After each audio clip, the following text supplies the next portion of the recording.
What's up, guys? I want to make another quick video about another training block with one of my clients. I want to try to keep it as short as possible. It's difficult because I go on these rants, but anyway, some history. Her name is Kaitlinn. She's in her early 30s. Been working with me about a year and a half. Prior to that, some dabbling in weight training, nothing serious. Initially, was just wanting to get in shape, add muscle, lose fat. Actually, fell in love with getting stronger. She does not compete in all three lifts due to some old injuries. She's working with a great physical therapist, so in the future she will be doing all three lifts. But I guess you can consider her a bench specialist for now. But um, I want to go over this recent training block, how we got here, and why we did what we did, and the success with it behind it. So bear with me a second. She competed in the beginning of August. She bench pressed 198 pounds in the USPA, barely missing 204 pounds. So when we first started, her bench was like barely like around 100. So insane progress. We fast forward after that meet, she hit 198 pounds. We did a whole training block where I completely eliminated barbell or bench press. And a lot of people were asking her, why are you taking out the bench? When are you going to hit a bench PR? But there's a lot of reasons why we took it out. We'll do another segment or video about that. But so she did a whole month of just dumbbells, push-ups and flies, etc., etc. Worked her volume up, deloaded, added the bench press back in, and that training block, the second one after that meet, she ended up at 170 pounds for 7 reps, which was a 1 rep PR. So she hit a PR. So I want to go over the breakdown of it. So Monday, she did her lower body. We're not going to go into that.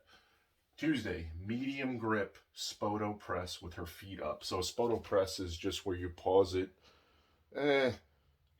Depends who you ask. I usually go a 1/4 inch to a 1/2 inch off the chest.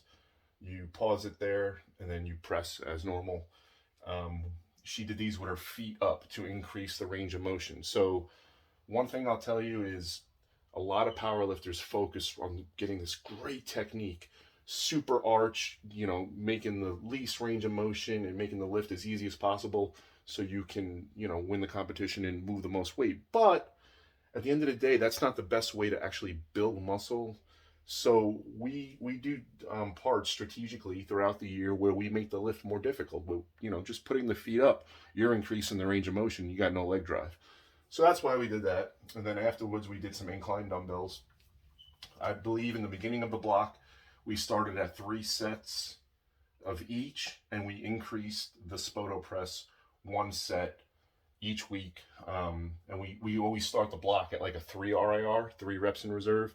And by the end, we go to 0 to 1. So that was the Tuesday workout. Thursday, Duffalo bar, feet down. The Duffalo bar is a U bar for anyone that doesn't know.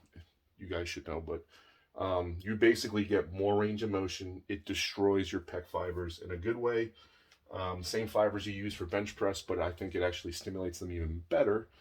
And it's more gentle on the shoulders than you would think. Like, you would think it would hurt your shoulders, but it honestly doesn't. So that day, she started at 3 sets on week 1. We finished at 5 sets. And then after that, we did push-ups or band-assisted push-ups. And then we did all our assistance work. So that was Thursday.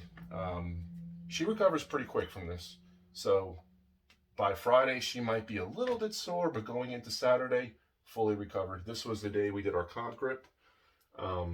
We were doing sets of 6. We geared up the sets over the training block. We started at, I believe, 3 sets, and we finished at 4. And then followed by that, we did Duffalo again, but this time with the feet up to, again, increase range of motion. We were doing sets of 10, I believe, in the Duffalo. And then we did some flies, isolation work. And of course, we also did some upper back and tricep work, deltoid work, etc., etc. But at the end of this training cycle, she finished at 170 pounds the last week, week 4, for 7 reps at a 0 RIR. We started somewhere, it was like around 150 for 6. So over the course of 1 month, we built a PR, basically, starting at the proper reps in reserve and building up over that time frame. So We worked together for a long time. These volume ranges and where I come up with them from, it's from a lot of anecdotal evidence, meaning people I've trained with, training partners, people that have coached me, people I've coached. And then there's also a lot of data available if you look in the right places of other lifters and their volume needs. And based on all these variables, you basically come up with a starting point, which you think is good. And then you build off of that. You pull strings in different directions based on the client's feedback. And so she's been working with me for a year and a half now. So we have a lot of data available. We know her needs, and we just make adjustments based on what happens. And this was a very, very positive training block. Like I said, her PR going into that meet, 170 for 6.